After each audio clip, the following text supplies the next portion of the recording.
You are listening to WRUU LP Savannah, Georgia, 107.5 FM. Savannah Soundings Community Radio with a global soul. This is LuLu's Teen Talk Show, a talk show by a teen, for teens, and about teens. This talk show will present up-and-coming teens from various educational backgrounds, talents, gifts, sports, inventions, and even their history and plans for the future, as well as their mentors, parents, and experiences as they go through the changes of life. Today's topic is on teen mentors. Today we have two brothers, Kareem and Akeem McMichael. How would you guys introduce yourselves? Hello, I'm Akeem McMichael. Yeah, that's me. I mean, that's no other introduction. I'm Akeem McMichael for right now. Yep, and I'm Kareem McMichael. I am his brother. I guess we're brothers. That's what they tell us. Yeah, he's my older brother. Yes, I am his older brother. And we both have mentored. Happy to be here. Thank you for this opportunity. Been working with teens for a long time, even before we were teenagers, sadly. Sadly. So I know you guys aren't from Savannah. What brought you guys here? So what brought me to Savannah was college. That's the baseline. I got accepted into 2 schools, but I chose Savannah State University. So moved here in 2005 and been here for a little while. College also brought me here. It was strange. I love the water. So this is Akeem, by the way. I know we sound the same, so I'm just throwing my name out there. But college also made me that, but I love the water. This is the only place that has water by it in Georgia. So I said, well, let me come on down here. Even though I didn't want to go to Fort Valley State University. But my major was unaccredited at that school. So I was like, I can't go to a school that's not accredited. And then Armstrong was like, well, hey, we have on-campus apartments. You don't have to stay in the dorm. Right. I said, I'm going there. Then he was like, but you're following your brother. I was like, no. I was like, this time it's a big no. So you guys came here together. So basically what you're saying is, I know you said no, you're not following him, but it kind of seemed like you were kind of following him. I came 2 years later. I didn't come directly. Right. We didn't come at the same time. I came down here in 2005. He came, like you said, 2 years later. Yeah. And if the school that he wanted to go to, is about different life choices and things, but the one he wanted to go to had accreditation, he might not have ever came to Savannah. Never came to Savannah. It was just, it became beneficial that it happened like that. I wouldn't change life experiences, but Savannah Armstrong Atlantic State University was not my first choice. I've never heard of the school. PWI was not my first choice either. I wouldn't want my brothers coming to the same college as me. That would just, because the brother under me, he is 2 years under me. So 2 years into college, the other one will be going to college. I don't want to go to the same college as them. Well, thankfully we went to different schools. We went to different schools. We were on different sides of town too. East side, at least south you're not side. at the same exact place. That's when good I used to go visit him, they were like, "Oh my God, what did you do? You grew your hair." I was like, "No, I'm not Kareem. I'm definitely his younger brother." "Oh my gosh, you look so much like oh my God." I was like, "Okay, all right, all right." Kareem, I know you work at Savannah State University. So, are you a teacher or what do you do there? Yeah, well, mostly staff. My primary thing is I'm the online content manager on paper. So I manage websites and social media for the journalism and communications department. But in a way, I do help teach some of the classes. Like I help teach graphic design work in the classes, script writing, some video editing. And then outside the classroom is where I guess the core of my teaching is, those more in group settings or one-on-one, because I do advise the student newspaper. And I'm one of the 2 advisors for the student newspaper, so there's a lot of teaching students how to write, how to news gather, how to interview. Similar to what we're doing here falls under my grasp of teaching, but more how to do it for video production. So go out and interview people, tell a story, collect information, and also do some video teaching type stuff there. Yeah. So you're kind of like a teacher, and we know that Akeem, I'm sorry, right. We know you're a teacher. Sadly. Yes. Sadly, I'm a student, but I'm glad to at least go to school. Yeah, there you go. True. And for free. Exactly. Because there's some teens out there who, 1, don't want to go to school, or B, can't go to school. This is true. At least y'all get fed, I guess. That is true. What subject do you teach? English. Oh. Yes. My favorite subject. So, please don't go down on that. That's my favorite subject, because I am a poet. So I have to kind of get into that. You got to get into it. Was English was not my first choice. If most people laugh when I tell them I'm an English teacher, because English was probably the last choice on my list of anything to teach. I was primarily early childhood major. I started out doing early childhood, so I taught every subject anyway, from English to math to whatever else is out there, science, history. And if not, I was going to do math or social studies or music or something like that. But ended up, the school I'm at now, they were needing a English teacher and a reading specialist. So I applied just to be a substitute at the school. I was like, I don't want to switch to do anything else. Y'all have a position open. So I went, applied to be a sub, just see what was out there. And they said, well, we see a lot more in you than just this. So we had this reading specialist position open. I was like, okay, well, I don't mind teaching people how to read. That's something that is good to do. But they was like, but do you have to teach an English course? I was like, what in the world does that mean? I was like, me teach an English course? I mean, I know how to do it, but me? Yeah. And I was like, well, and I had to understand it's not about speaking proper English, it's knowing how to use the English language is what my job is as a teacher. Teach students, well, this is what you need to know to survive in the world. But also, it's not about you speaking the correct English. I'm going to say ain't all day long. I'm from Georgia, so ain't is where it's at. Yeah, because English is the hardest language to learn. And it derives from other languages. So the thing about that is kind of like, well, do you know how to use it properly when it's time to use it properly? And especially when it's time to write it properly. Because if I give you a piece of paper and it's written incorrectly, I don't care how dumb you are, you seem like, what the world are you talking about?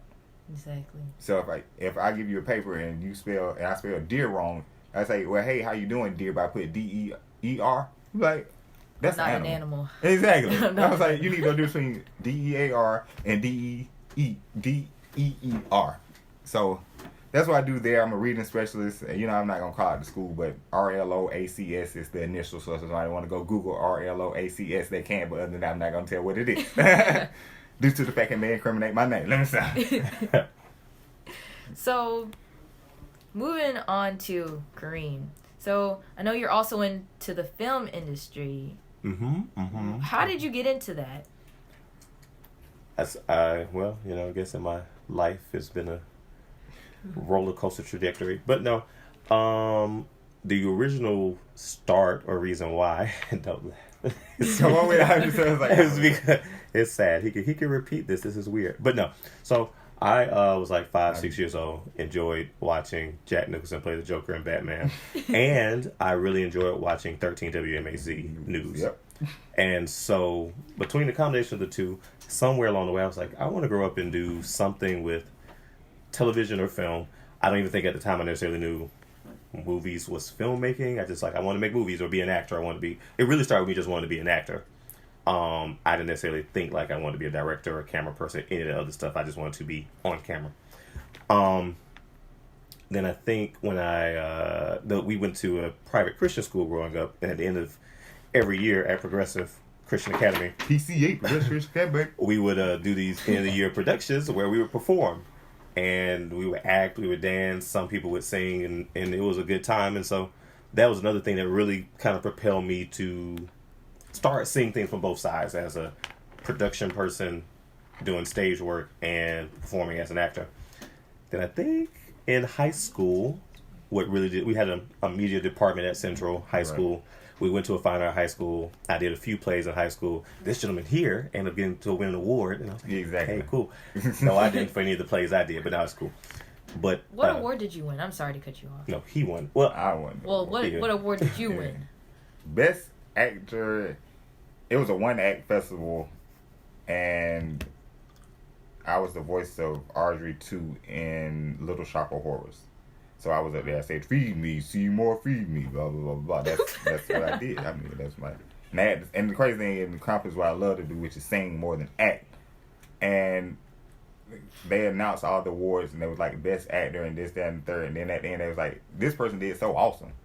They we just had to give them an award because we just never heard a performance like that before. And I was saying like, okay, well, I thought it was one of my cast members because I'm great, but I was like, it's not my thing to win awards. It's my brother's thing to act. I was like, I'm a singer more than anything. It's like best actor in the performance in the one act festival, Kareem McMichael. I was like, oh, me? Okay, well, you know. I mean, I'll take it. Exactly. Good thing when they have to give a speech, because I probably been like Halle Berry was when she won the Oscar, just to be funny. Be like that crying. I just never knew that this could happen. I want to think. Knew it was gonna happen. Yeah, you know. But I didn't, and that thing shocked me. And I was like, didn't know how I was gonna tell my brother. He was like, man, that's good. I was like, okay. I mean, he was like, but he was kind of like, well, I already got an award for acting. You know, when we was back in spring production, you know, I got that playing the drunk. I was like, that. Like, okay, you know, I was just like, yeah, acting was his thing. Music was one of my things. So I got into the musical because I kept singing. Then I was the only one with the deepest voice in my high school. I walked there like, so you're gonna play this role? And I was like, so do I have to remember lines? They were like, yeah. I was like, I told him that too. Like, so you gonna do it? I was like, huh. I forced my teachers like, I'm not gonna remember these lines. I have to stand backstage with the script and read it. Even though I got familiar enough with it to do it without it, but I was like, no. That night I was standing behind stage with a script, reading it some of the time I needed to be read, and doing that. So that's what I wanted an award for. Sorry to catch y'all, but that's back then when you became an actor. You're fine. Yeah. Oh no, you're fine. Oh, I am. Thank you. Tell me again. Oh, but anyway, but I think college really was significant in multiple ways. At least really launch padding, I guess, the filmmaking to the next level, because I did theater as was my major, switched it to my minor, did communications as my major, got very blessed to get a job at the TV station in my sophomore year of college with no experience really. So I was very surprised, but very happy that happened. And I know we tried to film a movie like one summer. So I was trying to like take some of the stuff I learned at the TV station and just implement it. But then now 10 years ago, I did make a film called Had Enough in college that was about like domestic violence awareness and different things. And it just has shot up from there. Started doing working with people at SCAD that I work with at the TV station. Got confident enough with my own capabilities too to start producing my own projects. So I think 2015 I did this movie called Crazy Night, which was loosely based off of a dream I had. And so just I never knew that. You never knew that? Oh, no. I don't tell people that often, because if you ever see the movie, which at your age you should not see the film, but when you're an adult. Probably not then I'll see. I mean, and maybe by then I would have made it into a feature, but it was definitely, unfortunately, probably a rated R. But nonetheless, well, not really. It might be PG-13 because there was no language in it. Really, it was. Oh, yes, it was. But anyway, so moving and growing and building from there, just connecting with different people that I had worked with at the TV station, getting my own equipment, taking a lot of scripts that I really wrote, some of them in high school and college, and producing them. And that's kind of still where I'm pretty much at now. Just yeah. Was skyrocketed from there. Trying to. What was your favorite film that you've made? Oh, wow. Okay. I don't get asked that too often. I got to sit up here. That's very difficult. I think I have different reasons why I love different ones, but I had to choose a favorite. Probably Best Friends. That seems interesting. And MLK Jr. Boulevard would be a close second. That's true. But I guess the reason I say Best Friends is because I remember when he and I was actually in college the first time I think I tried to a little out of college, and it didn't necessarily get done right away. But when the timing was right, years later, it won second place in the Play Festival. It won something else. And then I made the short film. He helped make sure it got done. And when it screened at different festivals, on top of winning, I think 3 awards at the 8 or 9 festivals it's been in, I just love the conversations people have about it. They remember being there. I remember being in college, and I remember dealing with relationship issues and drama and still trying to work. And so it was just this comedy film that everybody could relate to for various different reasons. And I think that's why it makes it one of my favorite, because I love dialogue. I love conversation. Some people don't like that in their movies. They just like to see visuals and stuff. But I like hearing and seeing people talk. I like action movies too, but I don't have to have stuff blowing up. And so this movie was just 4 friends met in a park to discuss their relationship issues, and it kind of ended in a hilarious way. So I want to expand on that. So that one has a special place. And MLK Jr. Boulevard, the only reason I say it's a close second is for all of the words that I can't say that I went through to get that film complete. I'm initial. also thankful that when people watched it, because of what it dealt with policing, and just a young black man who was into art and music, and who had to deal with really feeling like a society and a system doesn't love him, dealing with that type of grief daily. So that's another reason why that film is very special to me. And all the stuff overcame the people, it was just a lot. That's good. Akeem, your Yes. love for music, tell us about it. My love for music. Hey, listen. Something I can go all day about.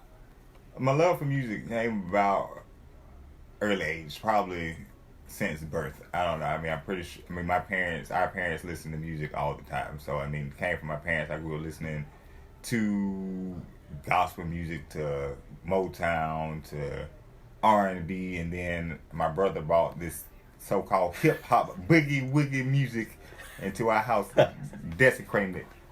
But Desecrated. desecrating our good parents' house. We didn't listen to that kind of music. Boy. We didn't listen to that kind of music. He brought that Sean Carter up in there. I said, what is this? This hard not like. That is Annie. You don't do that. But it started from there. Then I always loved to dance. I think I danced before music became important to me. I would just sit there and the crazy thing, I guess, music and dance was hand in hand, because in order to dance, you got to have music, even if it's in your head. You got to be dancing to something. So I would just always love to dance, and it didn't have to be formal dancing. I just my body just wanted to move. It moved. Let's do it. Let's keep it moving. So then when I got into school, like I said, went to Progressive Christian Academy, we had to do devotion every morning. So we sung every day.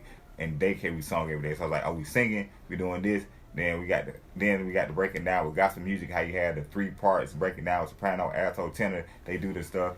And I was like, that is phenomenal. And see choir directors doing that thing. I was like, oh my God, this is phenomenal. Like, that is, yes, let me get all of that. So I sit there most of the time, my music and direct the music, even though the songs already made. I sit there with the 3 parts. I was like, yes, give me all of that. You just you just move your body with it. Like I said, your body need to move. That's the best exercise. Now I realize that's also exercise. People like, you don't like going to the gym. I'm like, I dance all the time. Exactly. So why do I need to go to a gym and touch somebody else's sweaty things that they touch? And I just go. That's just it's technically a cleaner way to get exercise. Exactly. I was like, I can just dance. I'd be good to go. Depending Like on where you're dancing. This is true.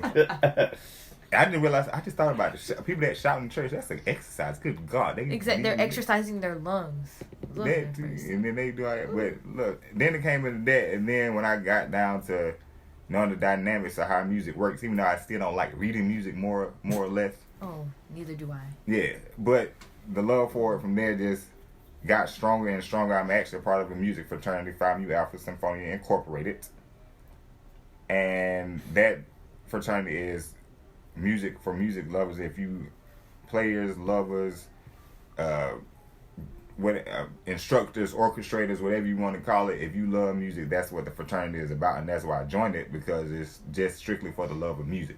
Nothing else. Don't matter if you're black, white, man, well, I guess you do have to be a man to be in there. But still, I was like, wait a minute, that's not right. But it's still for the love of music what it's all about. And so you can go meet someone that most people are like, they're not famous. Like, well, these people have just millions of dollars just like everybody else. You just don't know.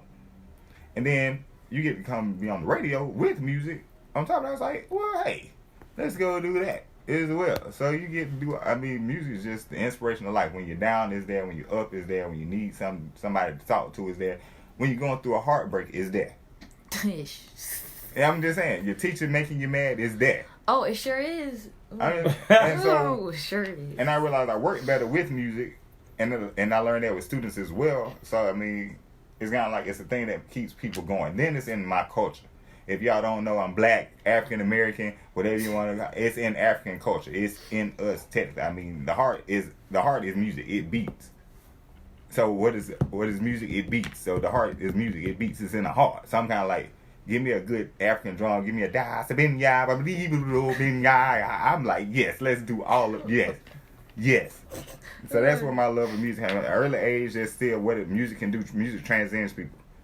from life to death and even after death, because you be at a funeral and the music that would bring your whole. I was like, yes, come get this. Yes. Whoever the minister of music is, yes. I'm gonna stop it again. Speaking on, because you said about radio, I believe, and you're also known as GQ Smooth. Oh yeah. Who is GQ Smooth? GQ Smooth is the ear candy, your social voice of radio. Lord. That's what GQ. I'm just saying, GQ Smooth is a whole different personality than Akeem. I mean, you just have to be, because if you bring Akeem into the studio, it could be a lot worse. A lot worse? How? Yes. Because Akeem or Miss McMichael is a lot more stricter and structured wise than GQ Smooth. GQ Smooth is gonna give you a chance. Like, oh, okay, you know, it's all good. Let's get this done.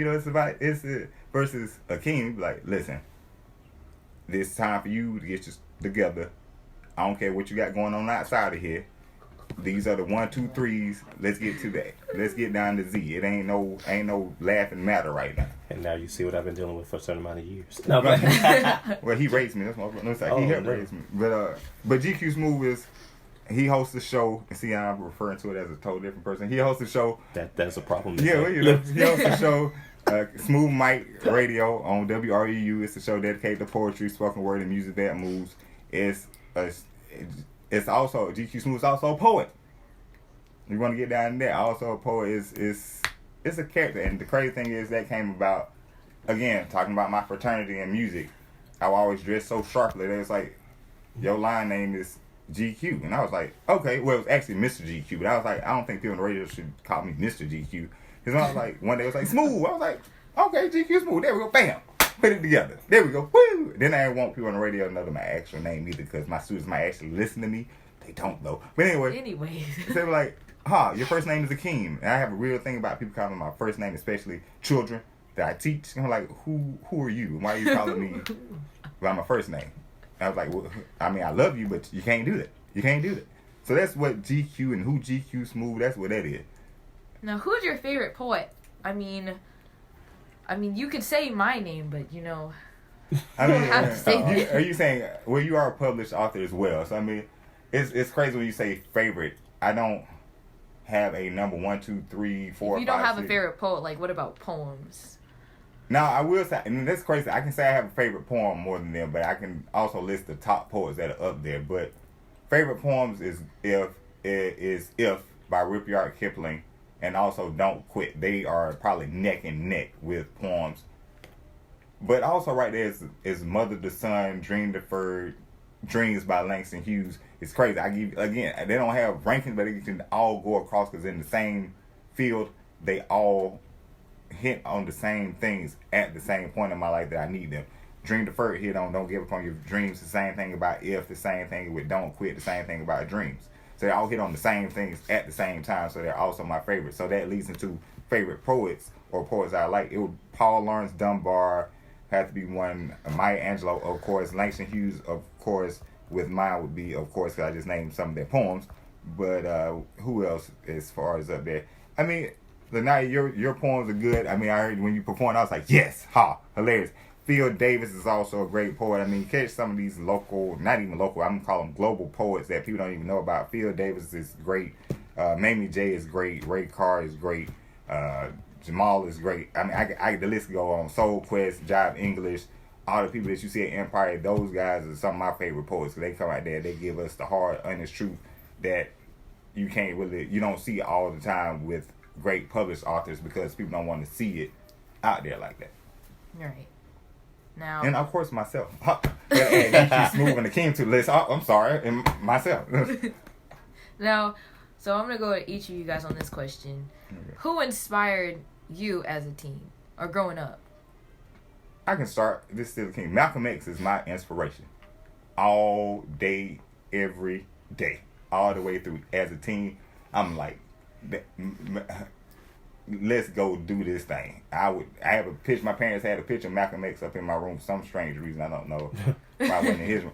I mean, it's just, and my father and mother were, my brother's father and mother, my mother was a fan of Malcolm X. I mean, they taught us about other people too, but Malcolm X was always up there. I read his stuff, saw the movie with Denzel Washington. Now, all the stuff that he has done or deals with or says, might not agree with, but just his whole stamina and dynamic of let's go ahead and handle this business. And he was just so smooth himself, so that's why another reason GQ smooth. I mean, he only modeled smooth people. So Malcolm X was a smooth guy. So I'm trying to get my goatee on, my hair. I'm trying to get my facial hair just like Malcolm X. I'm like, yeah, let's do it. Try to get my glass like let's do it. Talk the way, well, not talk the way he talk. My voice a little bit deeper and stuff like that. But he just, so I like Malcolm X. That's the one. Right. That's it. Well, not it, but that's the main one.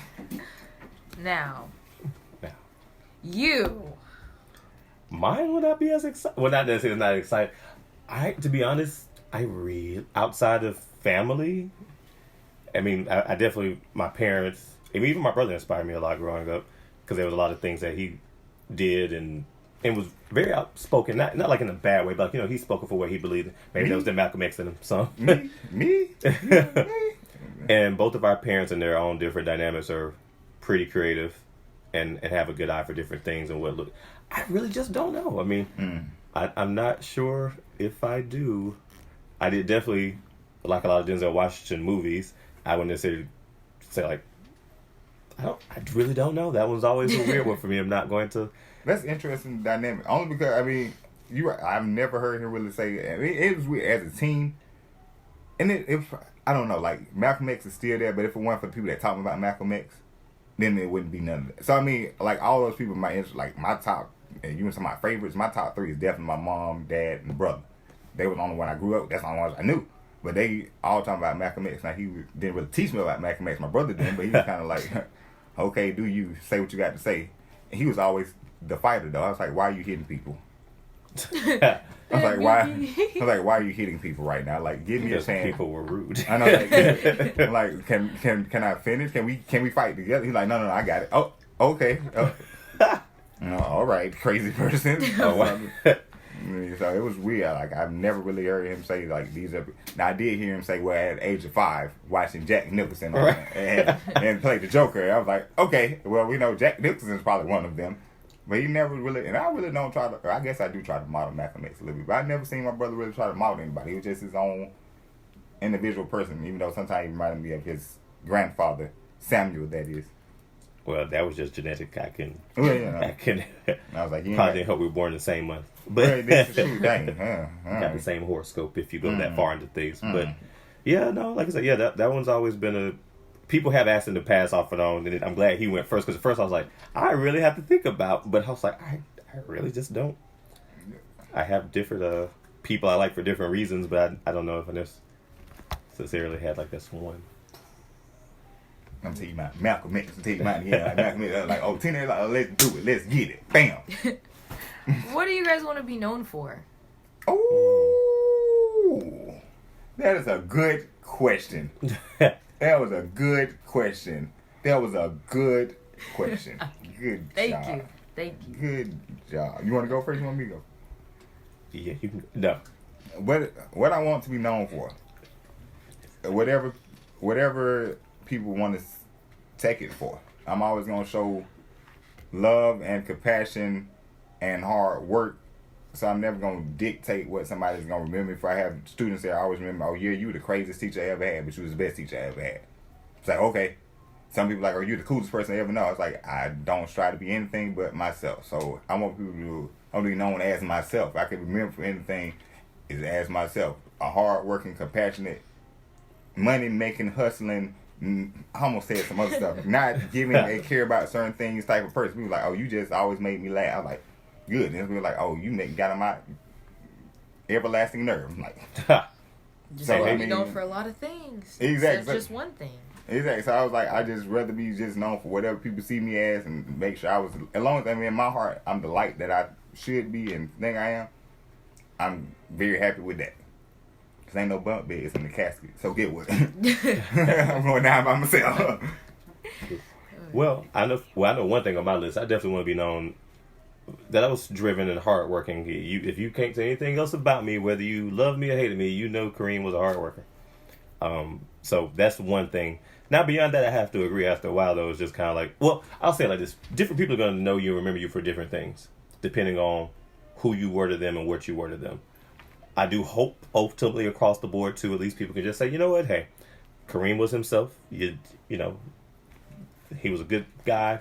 Or to some people who I could be honest with probably won't think so highly of me, and that is okay because I don't necessarily think highly of them either. But we know some people that got we know us some on the people list. that Like, on the list. we're at the scum of the earth. I was like, okay.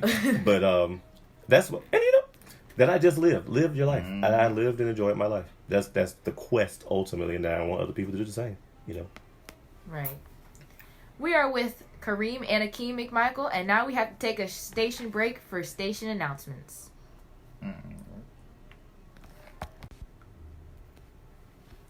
Thank you again for joining Teen Talk with LuLu, and we're back with Kareem and Akeem McMichael, and our topic today is teen mentors. So, do you have any projects you're working on that you want to share with my audience? Kareem, you can go first. You probably have something more than I do. Okay. I was like, wait. Well, where do I begin? Okay. No, I do have the SSU Indie Film Festival, and that's open to everybody worldwide to submit, including teens. So I know there's a lot of teens out there that make films, short films, music videos, and even if it's a spoken word like music video, we accept those too. So we encourage kids if they want to. There's a festival that's out there to look at. Also, 2 documentaries. One will be kind of a medical piece about a very rare form of cancer that a friend of mine and business partner that I've recently met had, and has been cured of.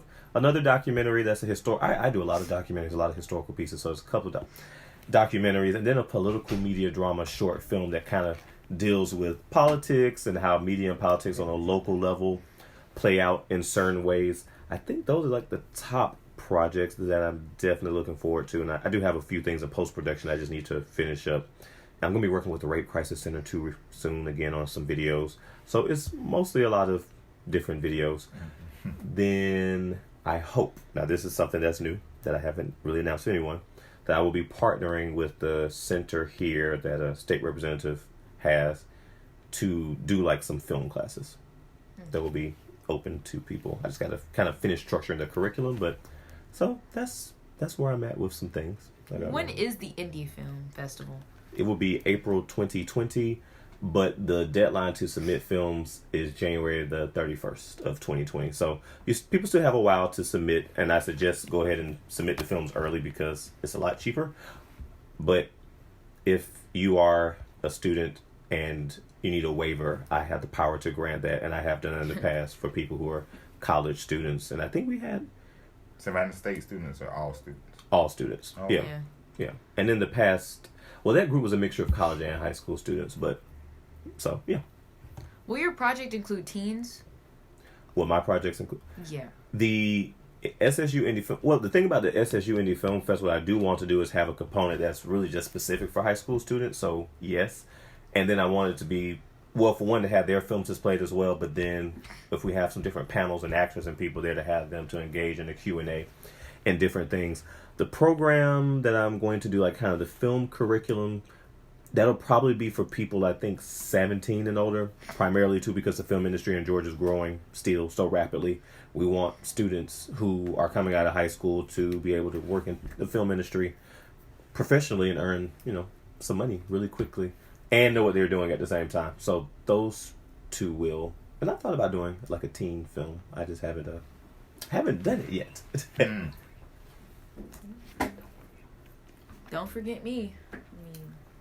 I won't. And I enjoy working with you. I remember really like your script was very creative. And I think that's the biggest thing I want to continue to hope to encourage is to have a playground for people to be able to grow their work and to build that material. And even, you're just starting out. By no means when I look at some of the stuff I wrote back in high school, I'm like, oh God, what was I doing? But, some of those things went on to still become something. So I just want to kind of help in that regard. Yeah. Idea for SSU Film Festival. Y'all should have like a script competition as well. That is true. We haven't had a script competition before. It doesn't have a movie made, but it has a script. People that has a script That's submit. Very true. That is true. Now, Akeem, That's on me. to you. That's me. What do I have planned? where do I start and where do I begin? No, education-wise, I'm definitely working on my educational line as far as educational materials for students and aides to help parents understand what's going on than what's just given for homework. Because a lot of times teachers just give assignments and stuff like that, but it's kind of like, well, what the heck is your teacher talking about? And then the parents go, were you not paying attention in class? Well, I was, but I didn't understand it. He was going too fast. And this and the third is kind of like, let's just chill, work this little handout, just get these little flashcards. And even in high school, flashcards still work. Because you're sitting there in front of your phone, things are flashing, it pops up on you, you see it. So remember it too. Yeah, you remember it. So it's just different strategies and techniques to help students and parents to aid them in school. Poetry, writing wise, I've had a person send me a poem saying, look, this poem I'm doing is doing me no justice. I can't record it, so I want you to record it for me. So I'm looking to record something in the studio sometime soon. Thing of poetry. I'm trying to find some musicians that would do along with it and everything else. So poetry wise, that's what I'm trying to do, and as well as trying to get out of the state again and perform poetry. So if I can get somewhere in Florida or South Carolina, I've been out of the state once and performed poetry. So I'm trying to get out of the state, up my YouTube page, up my show page, and then radio wise, just continue to support artists that are here and that are independent per se. And as well as working on having a music festival, some type of thing, some type of way, some type of day. See how I rhyme that, see how I rap that up, and now you know I was about to do that. But see how a poet do, you just keep it going, but that was smooth. I gave myself a high five. So you both have been my mentors, Kareem. You were a mentor for my high school admission project, and Akeem, you were my mentor for this radio show. Thanks to you guys, I am here today. Oh, you're welcome. You're welcome. Thank you. I'm proud of you. Thank you. How do you inspire teens as you guys are mentors? How do I inspire teens? I'll go first with that one since I think that's probably up my alley a little bit more than some other people just kind of fell into it. Yeah, that's fine. Yeah. Usually I kind of fell into it too, but I inspire them by just allowing them to be themselves more than anything, but also structuring themselves, because a lot of them that I mentored didn't have a good structure upbringing, so they don't know. And then some of them that do have a good structure upbringing are scared to branch out from that structure and live their lives and excuse me, and be their own person. Life happens. See, I told you to go ahead and sneeze. See, I just called. But anyway, I called you out. Yeah, I called you out. But anyway. So, I inspire them by allowing them. I inspire them by making a mistake, telling them my mistakes I made in life, showing them how to recover from mistakes, how not to be stupid when making a mistake. Because you go out there and have fun, but go out there and get locked up. That's stupid. Let's not be stupid with our actions. Now, we're going to have some wild and crazy days. Because, yes, I still do myself. But I'm not going to get locked up in my wild and stupid and crazy days. So I teach them, like, look, you're going to do wrong. I do wrong. We all do supposed wrong.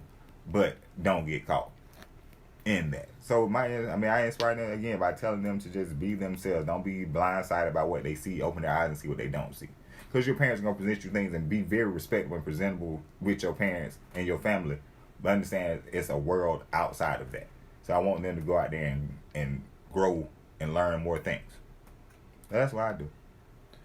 And I think the dynamic for me, as my brother just said, since I guess, not that I fell into doing it, I didn't necessarily go into it in the way that he did. And he's done a lot and had summer camps and different resources and programs that he's done. So like it's something that he really has embedded in his life. For me, I think it probably mostly started when I started working at Savannah State. And then, no, actually I take that back. When I was at the TV station, and one of my coworkers, I remember she hired her nephew at the time, and she had me to really try to take him. Now, he was a little different. He was a little more bullheaded and didn't want to listen in certain things. But then, when I started working at Savannah State, too, what I had to learn was just to, because most people, when they start college, are 18, 19, if you're a traditional, I guess, college student, so they're teens a year or two. Meet them where they're at, and let them know that, okay, you know, you have pretty much, you have decisions in life. You have options, but be wise about what decisions and options you're making. And I tell them too, you can make that decision. It, like you said, it might be a stupid one, but you can make it. You have that choice. That's your right. And then what I also always challenge for people when I'm mentoring, what are the consequences of your actions out of what you want in life, whether good or bad? What are the consequences of what it is that you're about to do? How does it benefit you? How does it affect you? If you're a person who has a family and some other things depending, how does it affect your family? All these different things. So really kind of those are just really meet them where they're, and then I'm always encouraging. I just keep it real. That's the other thing, just keep it real. I think they enjoy that my students genuinely be like, you know what, Mr. McMichael, you don't sugarcoat it though. It's either boom or boom. I'm like, because when you walk across this stage, whether it's high school or college, especially college, what are you going to do? Mm-hmm. If you don't have a mom and dad to go back to, you don't have home X, Y, and Z, it's you. So you got to think about can't stay on campus. Right, you can't stay on campus at that point you graduate. So you really got to think about those decisions and how you're going to outline and plot your life. That's true. They don't have to be figured out overnight. That's the thing I tell people too, because they're like, oh, we got to have it all together. But you don't. But you got to have a plan. All right. Thank you. So, Kareem, I know you're on the board of Savannah Cultural Affairs Commission. What's your role on the board? On the board, so the board is appointed by the city of Savannah City Council to, I guess, a group of people who are maybe already in some ways active in the arts, and a few people on the board who are not necessarily as active, but to help govern how they fund some of the cultural activities in the city from some of the different festivals, like music festivals and other art festivals, the book festival, almost any festival you can think of, it had to come through us. And the other initiatives that are under the board as well, including one of the subcommittees I sit on, which is the Weave a Dream Committee, is finding ways to fund different art initiative programs in the city of Savannah through different nonprofits. And another committee that, though I'm not on the committee directly as a subcommittee on the board, but as a board member, the youth committee that we have, which is, they're still growing because this new committee was just formed, but really engaging youth in the different schools and what they want to see in the arts community in Savannah. And I think that's what's missing a lot across the board when it comes to dealing with teens and even college students. And we don't ask you all a lot of times, what is it that you all want? Well, I'm not saying I do sometimes. Again, there's consequence for your actions. But other adults and some people really don't have you all at the table asking, what do you want? What do you want to see? We want to see what the baby. Things do you want to, Lord? I'm just saying. No, I'm just saying. Well, he came to Savannah State. But Did he? Students, yeah, he was one of the people who performed. I missed it. But yeah, but again, and again, it's not saying that every adult is going to give you everything that you want, but at least we've asked and tried to get your input versus just saying this is what they need. No, that might not be what they want or what they need, and that might not work for this group of teens in this area versus this group of teens over here. You got to be very strategic. And so that's what we try to do, or we do on the Cultural Affairs Commission with the various different activities, especially when it relates to the youth committee that has just been formed. And even with the Weave a Dream program, making sure that we're hopefully really funding programs. Most of really what the city of Savannah does require too is that we find things that are youth driven and has a youth component, because if it doesn't, we find out the problem. You all are going to grow up and be the ones that benefit from these things and hopefully run the world. Okay, run the world. I'm sorry. I said hopefully. Hopefully run the world. You think they be like, oh. Our generation run the world? Is that what you're trying to say? Because us rule the world, I mean, we can, but the way that things are going now, we'd have to up our game on that. I mean, most of that comes with experience. It's not a thing that, I mean, as a teenager, the way I would have ruled the world is totally different than the way I would rule the world now.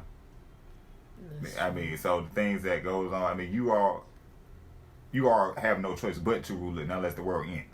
It doesn't even matter. So it's kind of like we have to step back. You have no choice. I mean, people die. So either you're going to step up or you're going to go out with them. Right. That was tough. I felt that in my own spirit. I was like, if you get together, I'm just saying. So it's not like it's a choice. It's going to change. It's going to happen. You got to have your own way and feel about how you're going to conquer the world. Right. Okay. Is there anything else you guys would like to share with us? Go ahead. As related to what exactly? Or just in general? Just in general, like to teens. Gotcha. Well, I guess a few things depending on what prayer, patience, and persistence. If you have faith, and I know people believe different things, but have faith in whatever it is that you are trying to do regardless. You got to have some structure of faith in it, because if you don't believe in it, then how are you going to take the next steps? But be patient. People want sometimes things to come quick. Like they want to snap their fingers in this day and age of technology and stuff. So be patient for the things that you want and hoping that it will come to you. But then you also have to be persistent. And in that persistence, knowing what you want, how you want to obtain it, and not being afraid to go for it. And I can admit, once upon a time, especially when I was a teen, you probably could barely get me to talking certain things. I was shy. I would get nervous, certain things. I mean, some people would probably say that now that I talk more, you can't give me the shit up. But no. But back then, to be able to know, hopefully, when to start to break out of that shell and grow as a person. But definitely those other three things I think did a lot. For me, I got probably two main points, or three. One, don't be blindsided by what you see. Open your eyes and see what you don't see. Right. It's a greater world out there than what's presented to you, than what you know, than what's out there. So I would say, sadly, you have to read a book sometime, or you have to look deeper into a TV show, or you have to go read deep into a magazine. And I am a reading person. I say, sadly, you have to read a book. But still, you just have to do it. And don't let anyone tell you how to do it. Just because people are like, oh, you don't like to read? Well, look, I don't like to read what you read. I like to read what I read. So let me go read mine. But then also be willing to understand what somebody else is saying. So that's why don't be blindsided by what you see. Okay, I see that this is of the devil, supposedly. And you can be like, well, the devil ain't got nothing to do with that. Right. I'm saying, if you look down with certain stuff, like, the devil ain't got nothing to do with that. That's strictly whatever. But anyway, and number two, like I like to say at the end of my show, you only have one life to live on this side, in this form, in this capacity. So enjoy it. Enjoy all of life things and fulfillments out of it. Enjoy life. I like to say that more than one time. You only got one life to live on this side, in this form, in this capacity. So enjoy it. Dance as much as you can. Laugh as much as you can. And the last thing, when you're over 21, you can do that legal substance as much as you can. But responsibly. I'm just saying, I just realized who I was talking to. I was like, I can't tell them to do that at this age. So, no. When you get 21, you can, do whatever you got to do. Change the law by then. Yeah. Okay. Learn as much as you can. Write as much as you can. Dance, grow, create. Be creative. Oh, that's the main thing. Be creative. Create the world that you want. So that's in order to take over the world. You have to also build the world that you want. Right. You have to be able to compromise with what you got and build on what you want. Because, like I said, half the people like, oh my God, they're getting mad that they're tearing down the old building. I was like, well, how are we gonna build a future for ourselves or show our children what we can do if everything is still here from 1,000 years ago? Yeah, it's beautiful, it's lovely. Let's take a picture of it. Let's do what we can do. We try to create our own work. I'm just saying. That's true. I want to thank you both for taking the time to sit with me and my audience and share your experiences and gifts. Take away today. Prayer, patience, and persistence. Thank you for having us on the show. It was a pleasure. Anytime you need us, we're always here. Just give us a call, text, Facebook, Twitter, Instagram, your mama, auntie, grandmama, somebody, your daddy, they'll get in touch with you. Just let us know. We'll be there if we can be there. And I want to thank my listeners and audience for listening to LuLu's Teen Talk, the first teen talk show in Savannah. Remember that even though we're not old enough to vote, remind your parents to vote today. If they do not know their voting presents, they can call the Board of Elections. I highly encourage everyone to vote. Thank you. You are listening to WRUU LP Savannah, Georgia, 107.5 FM. Savannah Soundings Community Radio with a global soul.